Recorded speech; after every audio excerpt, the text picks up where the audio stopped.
ব্যাংকের চাকরিকে হারাম উপার্জন বলা হয়ে থাকে। আমার প্রশ্ন হচ্ছে, যদি চাকরি করা হারাম হয়ে থাকে তবে ব্যাংকে অ্যাকাউন্ট করে টাকা রাখা কি হারাম হবে না? এছাড়া নগদ বিকাশের মতো মোবাইল ব্যাংকিং অ্যাকাউন্ট খোলাও কি হারামের মধ্যে রয়েছে? দেখুন, এই প্রশ্ন উত্তর হলো যে সুদ ইসলামের সবচেয়ে ভয়াবহ অপরাধ। হারাম উপার্জনের তালিকায় সবচেয়ে শীর্ষে হলো সুদ।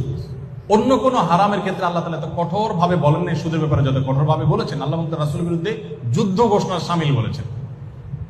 একটা জিনিস আপনারা লক্ষ্য রাখবেন, কোরআন এবং হাদিস যেটাকে সবচেয়ে কঠোর ভাবে নিষেধ করেছে, পৃথিবীতে ওই জিনিসটাকে সবচেয়ে শক্তভাবে এস্টাবলিশ করা হয়েছে।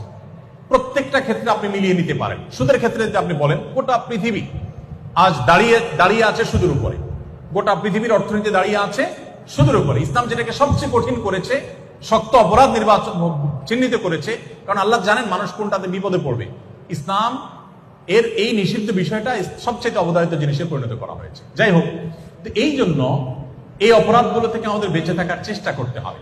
আপনি দেখবেন, পুরুষদের জন্য টাকনুর নিচে কাপড় পরা হারাম, আবার হাঁটুর উপরে অর্থাৎ রান উন্মুক্ত রাখা হারাম।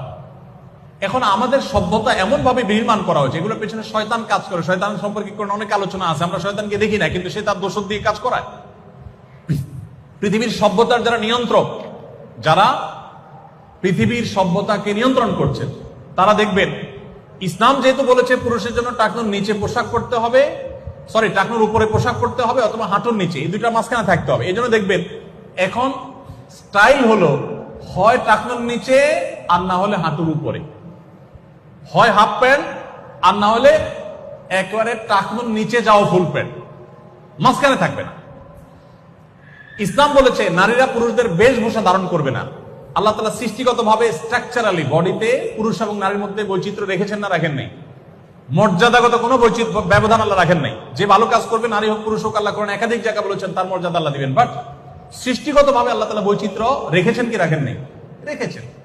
এই জন্য নবী সাল্লাল্লাহু আলাইহি ওয়াসাল্লাম সেই বৈশিষ্ট্য এবং বৈচিত্র্যটাকে ধরে রাখতে বলেছেন। এখন দেখবেন যে ইসলামে পুরুষদের জন্য নারীদের জন্য পুরুষদের বেশভূষা ধারণ করা নিষেধ। এখন আমাদের সভ্যতা এমনভাবে নির্মাণ হয়েছে যে উল্টা হয়ে গেছে। মেয়েরা দেখবেন তাদের পাজামাগুলো তৈরি হয় এমন ভাবে যাতে টাকনুর উপরে থাকে, প্লাজো, বিভিন্ন রকমের ধুতি পাজামা, নানা রকমের পাজামা তৈরি হচ্ছে এখন নতুন নতুন। এরপরে দেখেন মেয়েদের নিজেদের সম্ভ্রম রক্ষার জন্য, তাদের প্রাইভেসি রক্ষার জন্য, ব্যক্তিত্বের পরিচয় হিসাবে তাদেরকে শালীন পোশাক, পুরুষদেরকেও বটে মহিলাদেরকে তাদের মতো করে শালীন পোশাক করতে বলেছে। তারই অংশ হিসাবে ওড়না পরা, এটা কোরআনের একটা বিশেষ নির্দেশনা। ওড়না পরা, কোরআনের ভাষায় সেটাকে জিলবাব বলা হয়েছে, মাথার কাপড় টেনে দেওয়া। এই যে ওড়না পুরুষদের, মেয়েদের এখন 3 পিস দেখবেন যে ওড়না ছাড়া হয়, এখন 2 পিস হয়, 3 পিস খুব কম হয়। এখন ছেলেদের পাঞ্জাবি কিনতে গেলে দেখবেন সাথে একটা ওড়না দেয়। খেয়াল করছেন আপনারা?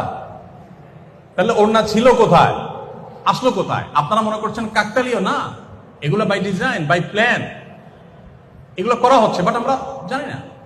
তো এই জন্য আমি বলতে চাই যে ইসলাম যেগুলোকে, আমি এরকম আপনাকে অন্তত বহু এক্সাম্পল দিতে পারবো। আরেকটা দিয়ে আমি শেষ করি। কুকুরের ব্যাপারে নবী করিম সাল্লাল্লাহু আলাইহি ওয়াসাল্লাম বলেছেন যে কুকুর মানুষের উপকারে আসতে পারে, শিকার করতে পারে, পাহারাদারি করতে পারে, সে কাজে মানুষ ইউজ করতে পারে, কোনো অসুবিধা নেই।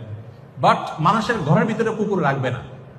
কুকুরের জন্য আলাদা ঘর হতে পারে, পরিচর্যা হতে পারে, মানুষের ঘরে ঢুকাবে না। কেন? এখানে স্পিরিচুয়াল দিক আছে। সবকিছুর বাহ্যিক দেখে আমরা বিবেচনা, বাহির দেখে আমরা বিবেচনা করবো না, ভেতর অন্তর্নিহিত দিক আছে, আমরা জানি না। উনি ওহীর মাধ্যমে আল্লাহর কাছ থেকে জানতেন। তো কুকুর যদি মানুষের ভেতরে থাকে, কুকুরের উপরে নানাভাবে শয়তান কুকুরের উপরে ভর করে। মানুষের ঘর বাড়িতে যখন থাকে তখন সেটা মানুষ প্রভাবিত হয়, মানুষ টেরও পায় না কিভাবে প্রভাবিত হয়। নবী সাল্লাল্লাহু আলাইহি ওয়াসাল্লাম নিষেধ করেছেন, যে ঘরে কুকুর থাকে সেখানে রহমতুল ফেরেশতা আসে না। এর মানে এই না যে কুকুরের কোনো দোষ আছে, এটা একটা বাস্তবতা। কুকুরকে তার মতো করে ঘর বানান না, আপনার চেয়ে আরো সুন্দর ঘর বানাবেন। ইসলামে নিষেধ নেই, কোথাও নিষেধ নেই যে আপনার বেডরুমের চেয়ে কুকুরের জন্য আরো দামি বেডরুম করেন, নিষেধ এরকম কোথাও লেখা নেই। কোরআন হাদিসে আপনি করে দেন, বাট আপনার বেডরুমে রাখবেন না, এটা নির্দেশ। এর বিপরীতে সাহাবীরা অনেকে বিড়াল পালতেন, আপনারা জানেন। আবু হুরায়রা তার নামই হয়ে গেছে বিড়ালের বাপ, এত বেশি বিড়াল পালতেন, বিড়াল ভালোবাসতেন। এখনকার যে সভ্যতা নির্মাণ করা হয়েছে, যে সভ্যতা গোটা পৃথিবীতে এস্টাবলিশড করা হয়েছে, আপনারা দেখেন ঘরে ঘরে বেডরুম গুলোতে একমাত্র পশু হিসাবে স্থান পায় হলো কুকুর। আপনি কি একটু মেলাতে পারছেন? কোরআন হাদিস যেটাকে সবচেয়ে কঠোরভাবে নিষেধ করেছে ওইটাকে সবচেয়ে কঠোরভাবে বাস্তবায়ন করা হয়েছে। আমি আপনাকে অন্তত 100 এক্সাম্পল দিতে পারবো এরকম, যে এগুলো কিন্তু কাকতালীয় না ভাই, এগুলো একটাও কাকতালীয় না, এগুলো সব বাই প্ল্যান, শয়তানের পেছন থেকে কাজ করছে। আমি সেদিকে আলোচনা বাড়াতে যাচ্ছি না, শুধু এটুকু বলবো সুদ থেকে আমাদের বাঁচার চেষ্টা করতে হবে। পৃথিবী সুদের উপর দাঁড়িয়ে আছে, আমি কি করব এটা আমি বলবো না, আমার সাধ্য অনুযায়ী আমি চেষ্টা করব। এখন বিভিন্ন ব্যাংকগুলো ইসলামী ব্যাংকিং এর উইং খুলছে, এছাড়া অনেকগুলো ইসলামী ব্যাংক আছে, আমরা সেগুলোতে অ্যাকাউন্ট খুলে আমাদের টাকা পয়সা রাখবো। আপনি বলবেন যে সেগুলো কি শতভাগ ইসলামী?